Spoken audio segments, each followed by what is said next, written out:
Mr. Emamian, how will these changes affect the European Union farmers versus producers in Mercosur countries? Generally, any big business, if you are a big farmer, big manufacturer, as we've seen with globalization, the big businesses and medium-sized businesses who are connected to big businesses, they'll be okay. Is the small businesses, small farmers, that they will be affected because big farmers, if they are losing money, they have the ability to ask the government, the local governments for compensation. And most probably they have the lobby to obtain that compensation. It's the small farmers who it would be too expensive for them to apply for the compensation. And if they are compensated, it'll be so little that they'll be out of business. So what I'm trying to say is usually the losers are the small businesses. Mm-hmm. Well, do you think it would then also have an effect or an impact on consumer prices within the EU? Well, inflation, it's inflation, again, we are talking about inflation and production. It all comes down to energy cost. If EU or Europeans can lower the cost of energy, inflation will not be there.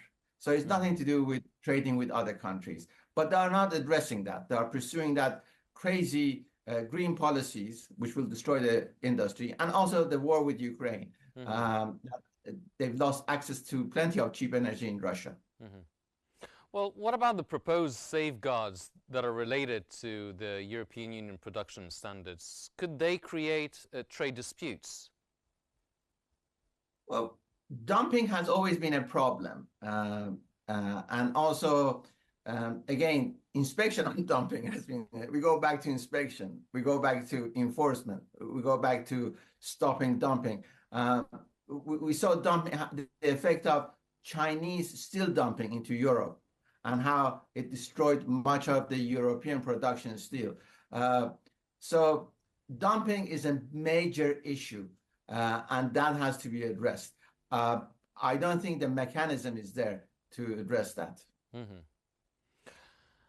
So how might this affect the EU-Brazil economic relations on the short term and the long run as well, particularly ahead of Ursula von der Leyen's planned visit? Well, we have to look at it. Trade is very important to everyone. Trade is it's very forceful, natural force of life. So everybody wants trade because trade means putting food on the table. So the Latin American, the Mercosur bloc want that, and the Europeans want that. So somehow they have to come some arrangement. Of course, there will always be winners and losers. Somehow, if the losers can be helped to reinvent themselves and come back to the economy, that would be the way to forward. But at the moment, I think the major issue would be improving the trade between the two blocs, and that comes down again to individual companies, individual productions, individual traders to do that more than the governments. Do you see the Mercosur countries responding with retaliatory measures? If so, what would be the economic consequences? I think everybody wants trade, and they would find a solution to this. I think the best solution would be to lower taxes on either side. Once you lower taxes on both sides, trade would improve both sides because consumption would go up. And once consumption goes up, it benefits everybody. Right now, with higher taxes, consumption on either side is reducing, and that's bad for everyone.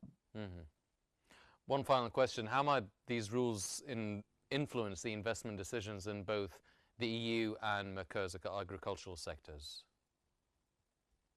Well, agriculture is part of the national security, so it must be there. And it was established in World War II that you can't do without agriculture. You've got to protect your agriculture in any country. So there is that safety factor for investment. Also, as the population are increasing and the affordability, right now the affordability is not increasing, but as it will, there will be more demand for more products, and the taste is changing. People have more variant tastes now for food. So agriculture, it has a healthy and good future. Yes. From London, that was the economic and political advisor, Mr. Babak Emamian. Mr. Emamian, thank you very much for your insights.